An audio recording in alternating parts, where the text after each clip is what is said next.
Welcome to Engineering Innovations, the official podcast of Purdue University's Elmore Family School of Electrical and Computer Engineering. I'm your host, Kristin Malavenda. Imagine driving down the highway and your electric vehicle is charging while you're still on the move. No stops, no plugging in. Might sound like science fiction, but here at Purdue, researchers are making it a reality. Today we're talking with Professor Dionysios Aliprantis, whose work on dynamic wireless power transfer and the future of the electric grid is helping pave the way for smarter, greener highways and a more resilient energy system. We'll dive into how this technology works, why heavy-duty trucks are the first focus, and what the grid of tomorrow could mean for the way we power our world. Dionysios, thanks so much for joining me today. Thanks for having me. So we'll start with the basics. Just tell me a little bit about your role here at Purdue and what your research focus is in electrical engineering. Yeah, sure. My name again is Dionysios Aliprantis. I'm a professor of electrical and computer engineering. I've been here 12 years as a faculty member. I also did my PhD here a long time ago. So I am part of the Schweitzer Power and Energy Systems area in ECE. And as part of that area, our research is focused on electric power, meaning components like electric motors, generators, as well as power electronics and power systems. So what initially drew you to this area to study power systems and wireless power transfer? Yeah, great question. I'll have to go back in time a little bit for that. Let's travel. So, let's see. Well, this may sound as a cliche, but I became an electrical engineer because of my dad, who was an electrical and a mechanical engineer. At that time, they were doing those dual degrees.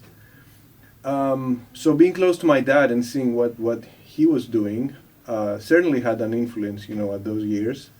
I think at some point I knew I was going to go into some engineering discipline. I wasn't exactly sure that I would be doing electrical and computer engineering.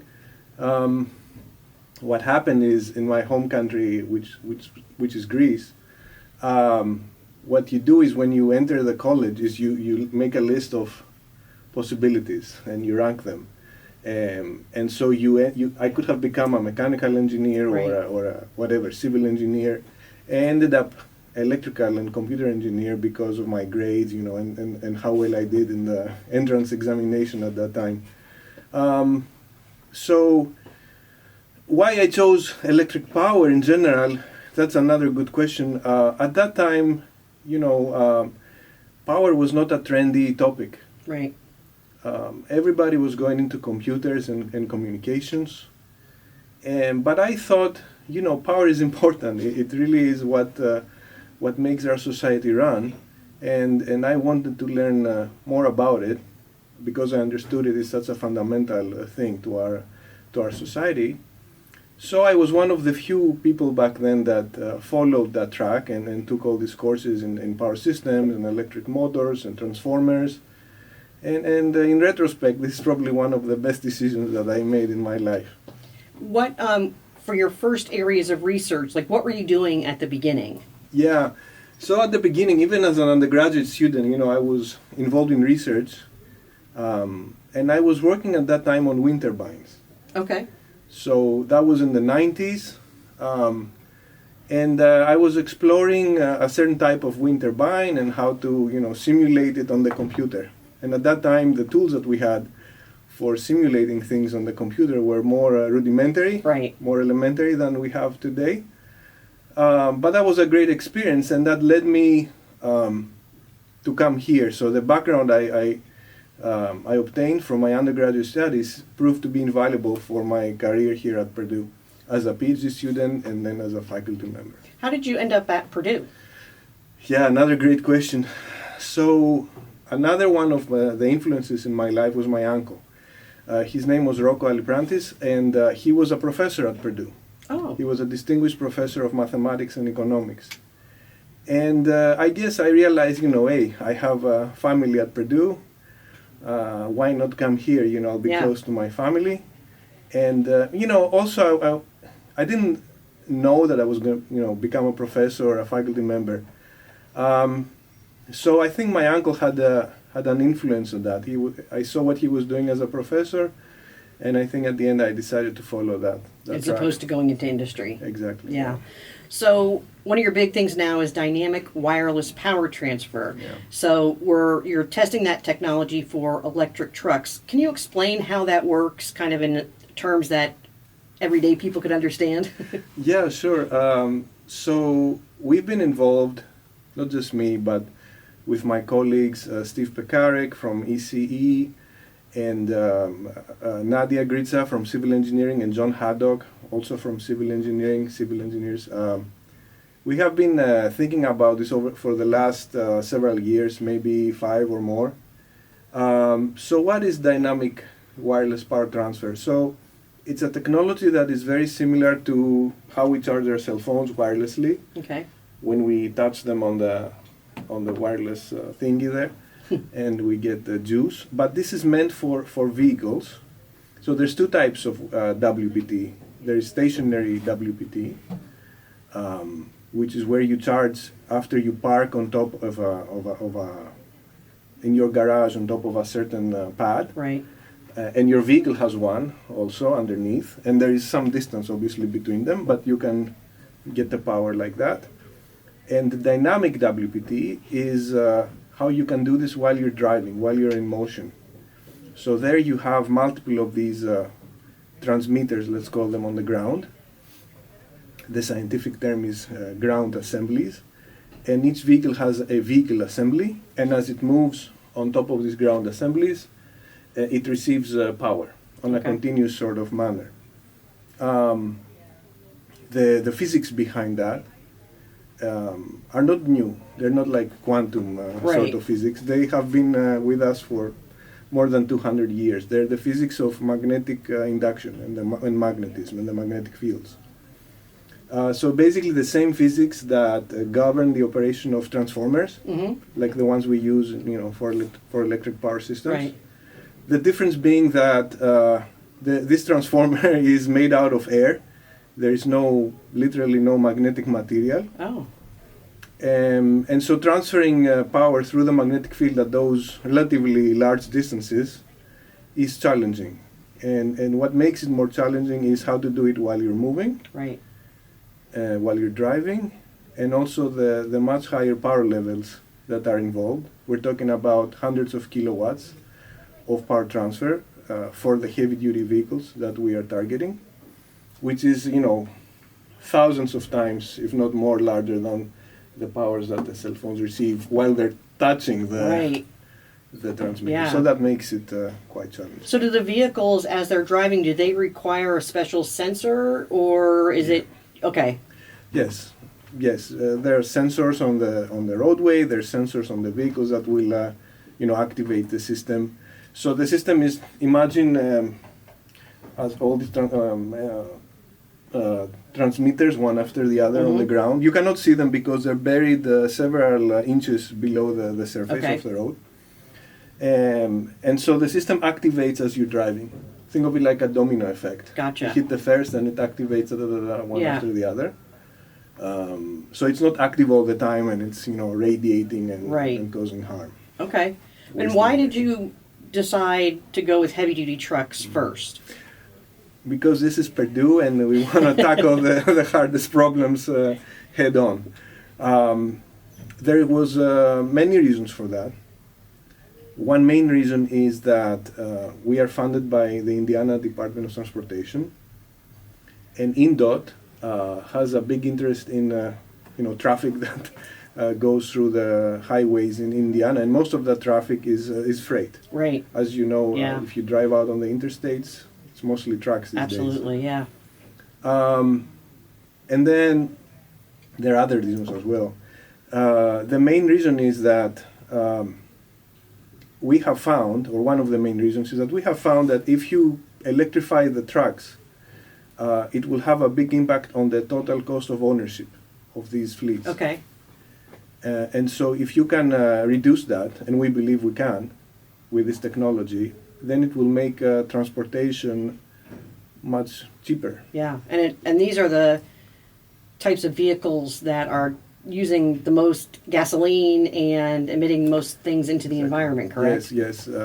Emissions is another big thing, and pollution next to the interstate. So these areas are very polluted right now next to our interstates, and solving this challenge, electrifying especially the heavy-duty trucks, would have a huge impact on emissions and air quality in those areas.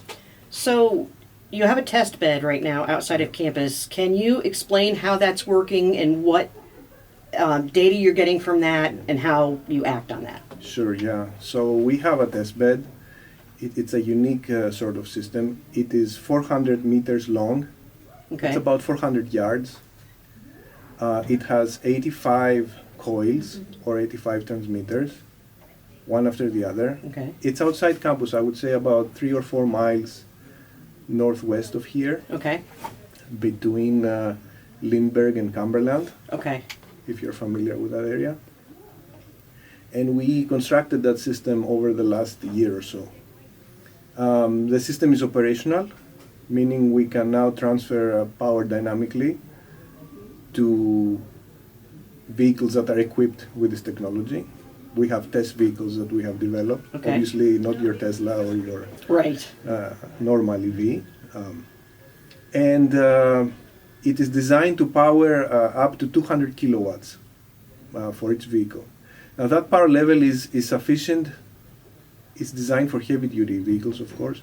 That's the power level that a heavy-duty truck, a Class 8 truck as we say, that is loaded and is moving at highway speeds, 65 miles an hour, Yeah. more or less needs to keep moving. Okay. So the idea is that the power that we're transmitting to the vehicle is not really to charge its battery, but after it leaves the ground and hits the receiver on the vehicle and enters the vehicle's, let's say, power system, Yeah. it goes straight to the wheels and it keeps it moving. Oh, okay. Of course, the vehicle management system can decide to use part of that power, if it so chooses, Right. to charge the battery, to power other, systems in the vehicle like cooling and so on. But the level of power is decided based on the traction requirements Okay. for the truck. Okay. So I said a lot, but did I answer your question? Yeah, and are you looking at like data every day, every week? Okay. Well, we're not out there testing every Okay. single day. Yeah. Currently, we are working very hard on preparing the test vehicle. So our final test will be done on a real Class 8 semi, Okay. an electric semi, a battery electric vehicle semi that will be provided by our partner Cummins. Yep. So this is a real vehicle, and we have been working hard over the last year or so to develop the components that will be integrated on the Cummins truck, and we're very close to that happening. Yesterday I was down in Columbus, Indiana in the Cummins facility overseeing some of that work. So we hope to be testing with the Cummins truck in the month of October. Okay, that's exciting. We have done preliminary testing with what we call our mobile testing apparatus, which is basically a trailer that we have equipped with a receiver, Mm-hmm. and we have tested that the system functions. So now we just want to test the system integrated on a real vehicle. So, when you get this system working, how does it look in the future? Like, will there be just certain sections of a highway that have these, and how often does a car need to go over or a truck need to go over it to keep going? That's a great question. Thank you. I wish I could predict the future. Yeah, right. I don't know exactly how it will be, but yeah, you're right. This will have to be in sections on interstates. Yeah. And why interstates, you may ask me? Because most of the truck traffic travels on these interstates, and we believe that freight and commercial freight will be the first adopters of this technology. And so, yeah, we would have to electrify a certain percentage Yeah. of our interstates. What that percentage ends up being, we don't know yet. Depends on the testing. Depends on, I would say not on the testing, Okay. but I would say depends on the economics, Mm. where it makes more sense to electrify. So, for example, we may decide, or the industry may decide, to start electrifying certain corridors. Okay. So freight, has more or less predictable routes. Yes. It could be from a port to a certain location or between cities and so on. So the industry could move towards electrifying certain corridors, major corridors with a lot of heavy traffic. Yeah. That would make sense for this technology to be adopted. Basically all of 65. Yeah, I think we need, not all of it, but Right. I think we need significant percentage of the roadway. Yeah. So the idea behind the WPT is not to eliminate the battery altogether, but it's to reduce the battery, maybe by half or by more. Okay. And the idea is to have EVs that have enough battery to get you on that roadway, to move you, like you said, from through parts of the roadway that may not have this system. Right. So we need certain capacity of battery to achieve that, and then out of the roadway to your final destination. So we may need batteries that have a capacity to last for, let's say, 100 miles Mm-hmm. instead of 500 miles Right. that we're trying to target today. Makes sense. And that will reduce the cost of EVs substantially. Yeah. And then, it will reduce the total cost of transportation and make these systems, we think, feasible. And so we're talking economic and environmental positive impacts. There's many benefits. I could list, I need 2 pages to list you all the major Right. benefits. Batteries have materials that are hard to find, to extract. And so there's other geopolitical, let's say, benefits to reducing the need to have huge Right. batteries on vehicles. Yep. There's benefits on our roads because the vehicles will become lighter, Okay. so our roads will not be stressed Yeah. as much. There will be reduced wear and tear on the brakes, which when they wear out they emit particulate matter. Right. There will be the same thing on the tires, and many other things Yeah, that yeah. I'm forgetting right now. It's really exciting, though. It's an exciting project that I never thought about that at some point you'd be able to charge your vehicle as you're driving. It's exciting. The more we, when we first started the project, I was a skeptic like you. Yeah. But the more we work on it and we make it a reality, the more we think it can actually be a paradigm shift. That it's a realistic thing. It's not science fiction. And I would say that European countries are ahead of us in this. France, for example, and Sweden have plans to develop such systems at scale. Okay. So they have done the math and the analysis, and they have figured out that these systems make probably the most sense out of the other alternatives that we have. Gotcha. So, in addition to this electric vehicle work that you're doing, you're also part of the Grid of Tomorrow Consortium. Can you explain what that is, what the mission is, and why is Purdue the one leading the initiative? Yeah. So the Grid of Tomorrow Consortium is an initiative that is under our College of Engineering, under an umbrella called LEAPS. So LEAPS is a large-scale, let's say, initiative from our college that has to do with the energy transition. Okay.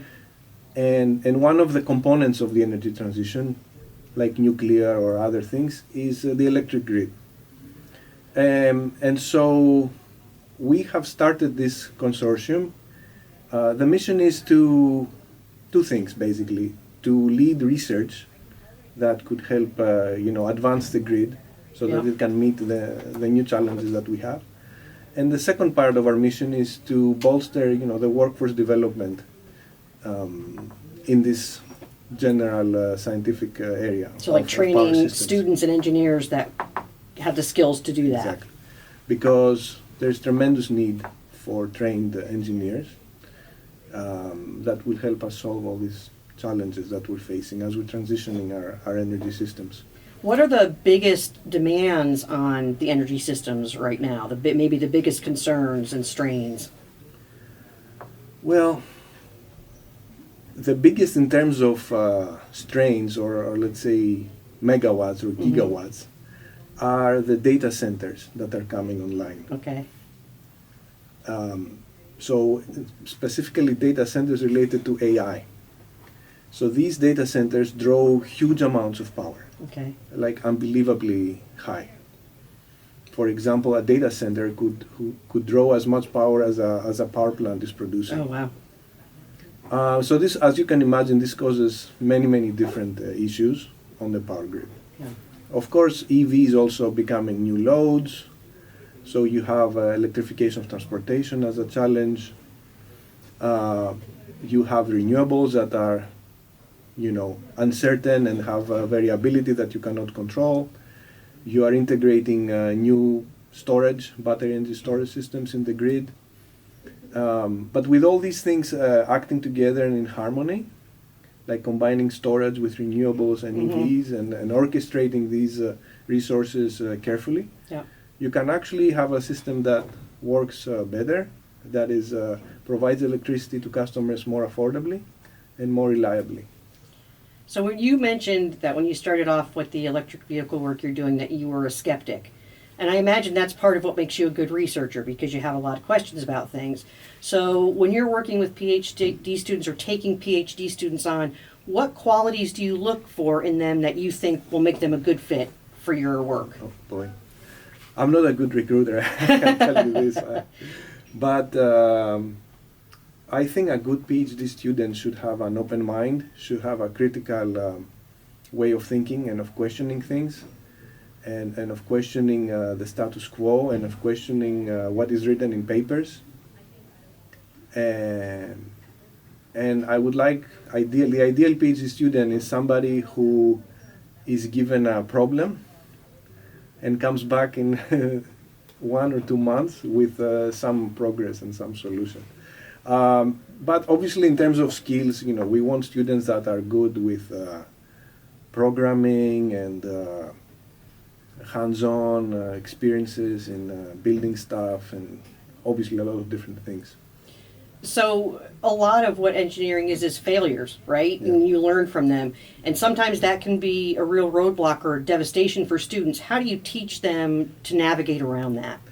Yeah, I mean, failures every day, and challenges and roadblocks and things that go wrong.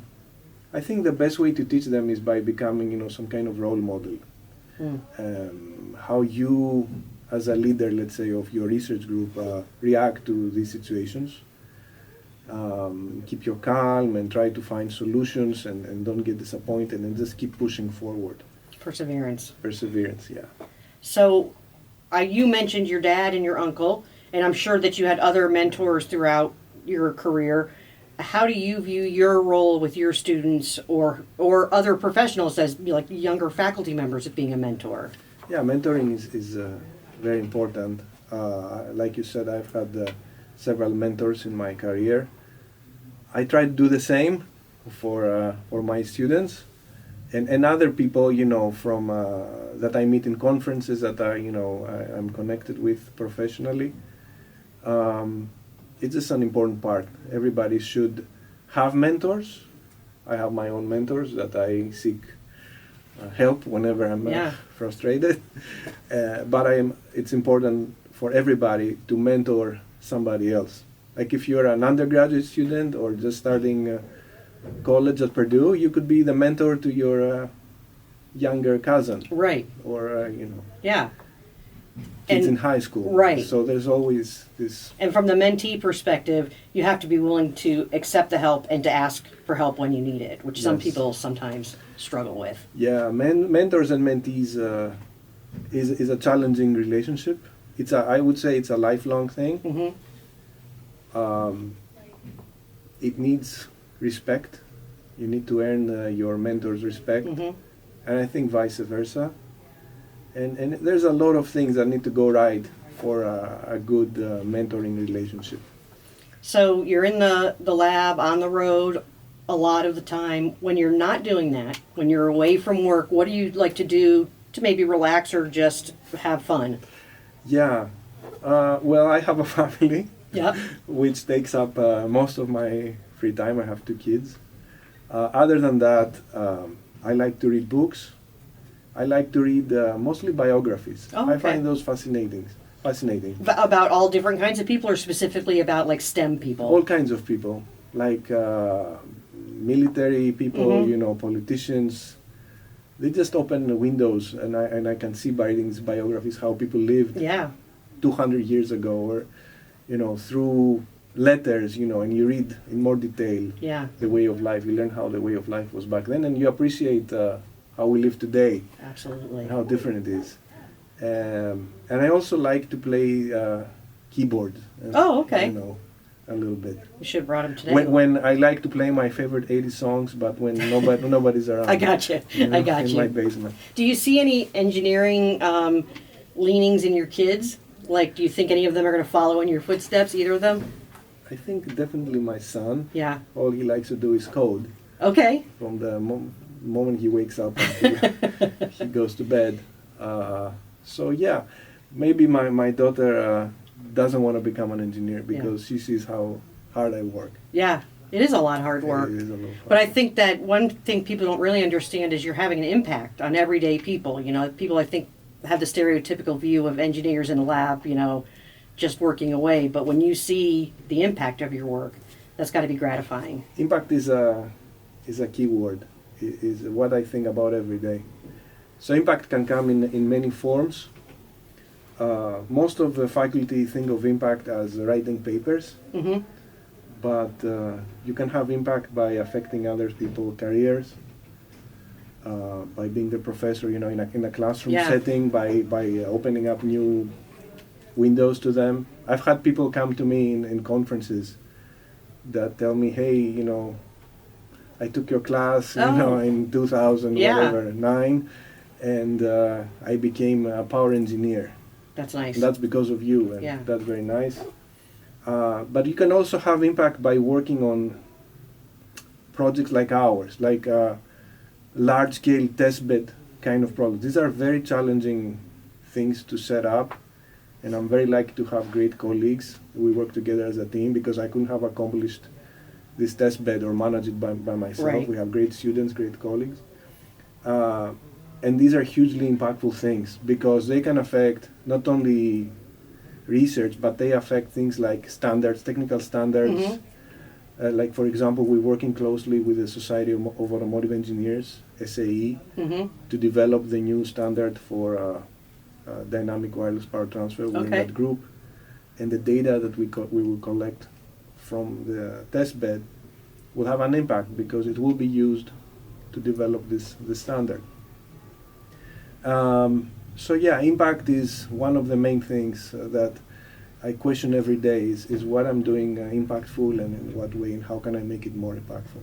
Great. That's great. It was a very interesting conversation. Thanks so much for taking the time to share your insights today. Thank you for having me. That wraps up this episode of Engineering Innovations. If you enjoyed this conversation, don't forget to subscribe so you never miss an episode. You can share it with your friends, your colleagues, or anyone curious about the future of energy and transportation. And if you really liked what you heard, we'd love it if you leave us a 5-star review. That'll help other listeners find the podcast, and it supports our work here at Purdue ECE. If you'd like more information about Purdue ECE, visit our website, purdue.edu/ECE. Follow us on social media. You can find the links to all our social media platforms in the show notes. Thanks again for listening. We'll see you next time for more stories about the engineers and innovations shaping our world.